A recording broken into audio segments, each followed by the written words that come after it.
This is the simple lap zipper that is stitched without basting it first. Here are our two sides. The first thing you're going to want to do is do a seam finish. It could be a zigzag right along the edge, or you could do the serger stitch as well. Just make sure you don't cut off any of your seam allowance. You need that full 5/8 seam allowance. So we've done our seam finish. We put right sides together. We're going to use a 7-inch zipper. We want to place the zipper so that the top stop is 1 inch down from the top edge of your fabric. And then we're going to put a pin mark. And then we're going to put another pin mark where the bottom stop is. That's the bottom of your zipper opening. So now go ahead and put this pin in perpendicular. This is your stopping point. Then the rest of your fabric will be stitched up to this point. We're now going to do a normal stitch length, 5/8 from the raw edge. We're stitching from the bottom up to our perpendicular pin. We'll back stitch at the bottom, stitch up to our pin marking, and stop and do a 1/2 inch back stitch. Pull that out and cut our thread tails. Now we're going to take it to the iron. Since we're not basting the opening, we need to press our edges under. If we're on the wrong side up, you have left side and a right side. Well, we're going to press the left one under 1/2 inch. So use your seam gauge.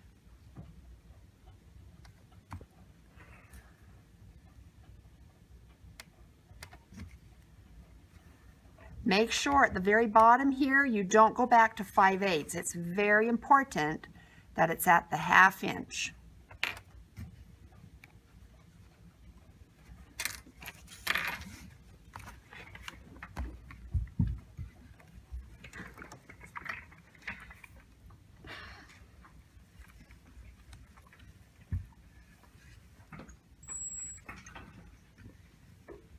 Take your pins out. Notice down here, there's a 1/8 underlap. That's important. We need that. Now we're going to do the opposite area, and this one will be pressed under 5/8. So find your 5/8 mark.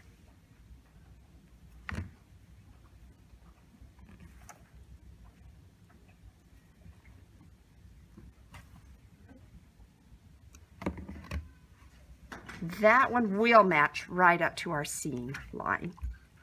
And then press that one.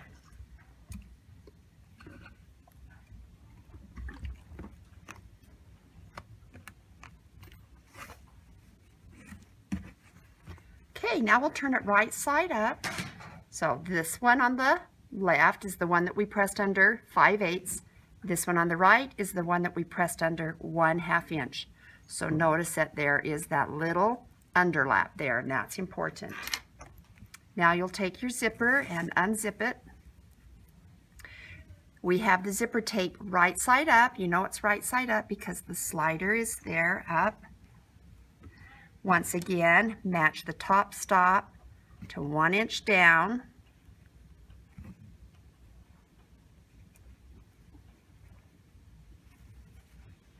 Right there. It's important when you're sewing zippers that you always stitch in the same direction. For this one, we're going to stitch from the top down.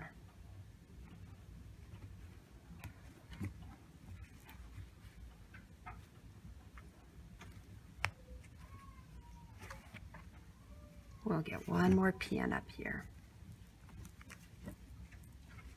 Okay, now we're ready to set it under the machine, but we do need to switch our foot. This is the regular zipper foot, number 4 on the Bernina, and notice that there's no center opening. We either have to have the needle to the far right or the far left.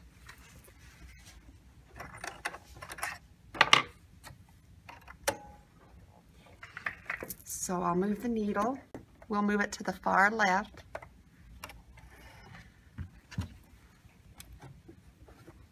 We're going to position the left edge of the presser foot right on the crease of the fabric. And I like to sew with the needle in the down position. So we're going to start stitching, but also back stitch to help anchor our stitches. Take your pins out as you go. Take your time. You want to be nice and straight, very accurate. We're just stitching on the lip. That's called edge stitching. If you need to, pull your fabric taut, front and back of the presser foot to keep everything nice and smooth.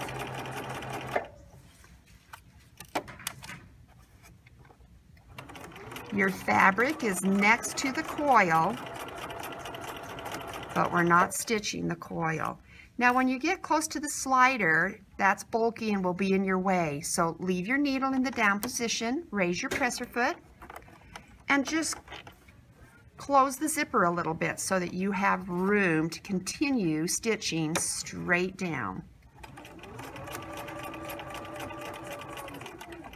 When you get to the bottom, stop. You'll stop and back stitch, just a couple of stitches. Okay, when that's finished, you'll cut your thread tails. But I'm going to show you just a little trick. Instead of cutting that thread tail, you can actually come to the back side, pull on your bobbin thread to create a loop of your needle thread and snag that with your pin, and then you could tie a knot. I'm just going to cut that one now so my thread tails are on the back. Okay, side one is finished. There's our edge stitching right on the lip. Now we're going to mark the overlap. This is called the lap zipper because one side laps over the other.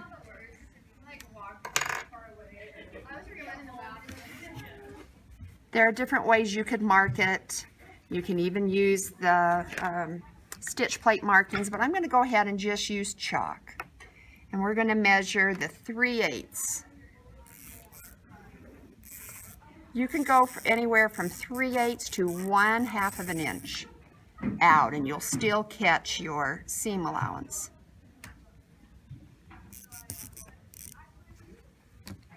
And then we could mark a perpendicular line there at the bottom. Okay, that's going to be our stitching line.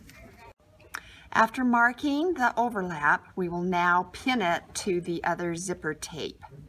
And you want to make sure that you overlap 1/8 of an inch so that we are covering up our edge stitching here. I'm going to turn the fabric just so that I can pin it a little easier. Double checking that I've lapped it over about 1/8 of an inch.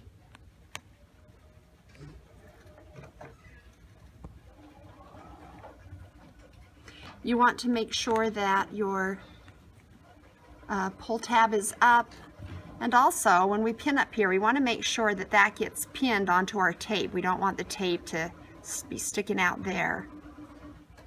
And we'll try to line it up here. Come back here just to make sure that tape is going to get caught.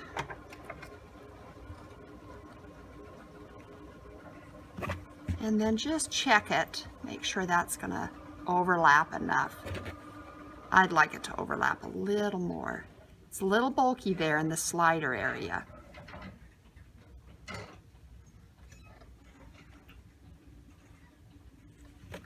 But there will be a 5/8 seam here coming down as well. Okay, you will need to undo the zipper at least a little bit. Since the slider is bulky, we don't want to stitch around that. We've put on the number 4 zipper foot. For this step, we're going to have it to the far right. And the right edge of our presser foot will be lined up to our chalk line.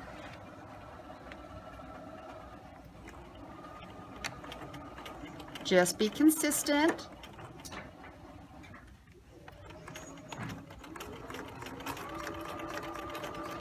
You may have to help push the fabric along This foot's really skinny, so sometimes the feed dog have a little struggle to grab onto your fabric.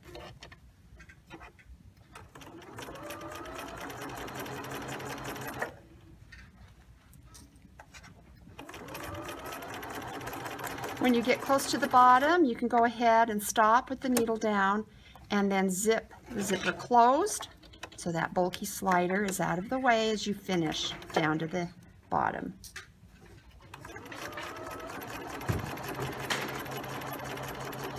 When you get to the bottom, get ready to pivot. You want to make sure and feel that you're below your bottom stop. Raise the presser foot, pivot, and lower the presser foot. And stitch across the bottom, but do not back stitch here. That won't look as nice. So we'll stop, bring the needle up. We will not cut our thread tails short. We'll leave them long. And once again, we're going to go to the back side and we're going to pull on the bobbin thread, and that will cause the needle thread to pull to the back and make a loop. So catch the loop with a pin. Now you're going to take both the needle and bobbin thread, put them together, wrap them around your index finger, make a knot, and then put a pin into the knot, and the pin will help guide the knot so you can get the knot right up next to your zipper tape. Okay, and if you want to, you can do one more. And once again, guide the knot up to the zipper tape, and then you can cut that.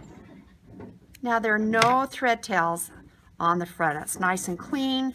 Then you'd be able to brush off all of your chalk markings. Okay, that is the lap zipper without basting at first.